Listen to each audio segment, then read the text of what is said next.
বিশেষায়িত 4 ইঞ্জিনিয়ারিং কলেজের শিক্ষার্থীরা এক দফা দাবিতে আমরণ অনশনের হুঁশিয়ারি দিয়েছেন।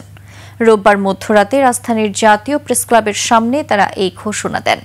শিক্ষার্থীদের দাবি, ঢাকা বিশ্ববিদ্যালয় ও কারিগরি শিক্ষা বোর্ডের দ্বৈত কাঠামো বাদ দিয়ে বাংলাদেশ ইনস্টিটিউট অব টেকনোলজির আদলে গড়ে তুলতে হবে স্বতন্ত্র শিক্ষা ব্যবস্থা। হাকিম মাহিকে সঙ্গে নিয়ে বিস্তারিত জানাচ্ছেন মাহতাব বিনহাজ। কালার এক্সপার্ট, জর্জ স্যাপ এবং মাইল্ড অন হ্যান্ডস টেকনোলজি সমৃদ্ধ অরিক্স ক্রিস্টাল ওয়াশ আপনার লন্ড্রি এক্সপার্ট।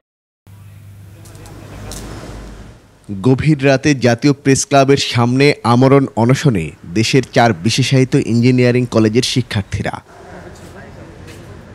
তাদের দাবি, ঢাকা বিশ্ববিদ্যালয় ও কারিগরি শিক্ষা বোর্ডের দ্বৈত কাঠামো নয়, হতে হবে বাংলাদেশ ইনস্টিটিউট অব টেকনোলজির আদলে স্বতন্ত্র শিক্ষা ব্যবস্থা। বিআইটির যে একটা আছে 1986 সালে, সেটা নিয়ে আমরা আলোচনা করছি। যেটা যে সীমাবদ্ধতা ছিল সেগুলো ঈষৎ সংশোধন করে আমরা উপস্থাপন করতে পারি তাদের সামনে। তারা পর্যাপ্ত পর্যালোচনা করে, তারা একটু পরিমার্জন করে এবং যতটা ভালো মানের এক তৈরি করা যায়, আমরা তার কাছে সেই আহ্বান তাদেরকে জানাচ্ছি। যেই কাঠামোর মাধ্যমে আমরা যে ভঙ্গুর ব্যবস্থায় অবস্থান করতেছি, সেটা থেকে আমাদের উত্তরণের একটা সর্বোত্তম জায়গা নিশ্চিত করবে। শিক্ষার্থীদের অভিযোগ, বিভিন্ন প্রতিষ্ঠানের তত্ত্বাবধানে চলা এই দ্বৈত কাঠামো শিক্ষার মান ও পরীক্ষা ব্যবস্থাকে অকার্যকর করে তুলেছে। গত 18 বছরও এই কারিগরি শিক্ষা অধিদপ্তর, শিক্ষা বোর্ড, এই 4টি ইঞ্জিনিয়ারিং কলেজে একজন স্থায়ী শিক্ষক, স্থায়ী প্রিন্সিপাল নিয়োগ দিতে পারে নাই। আমাদের এই দ্বৈত কাঠামো থেকে বের হয়ে বিআইটির আদলে একটি স্বতন্ত্র কাঠামো দান করার জন্য এবং আমাদেরকে ভাইয়েরা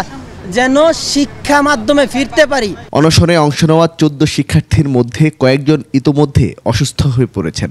যত কষ্টই হোক, বাস্তবায়ন ছাড়া কোনো আশ্বাসী অনশন ভাঙবেন না বলেও জোর প্রত্যয় তাদের। আমরা আমাদের এই শিক্ষা সংস্কার না হওয়া পর্যন্ত আমরা এখানে আমরণ অনশনে থাকবো। প্রয়োজনে লাশ লাগলে আমরা রাষ্ট্রকে লাশ উপহার দেব।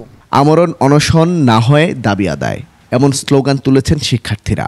তাদের এক দফা দাবির প্রতি সরকারের সাড়া আসবে কিনা তাই এখন দেখার বিষয়। মাহতাব মিনহাজ, 21 টেলিভিশন, ঢাকা।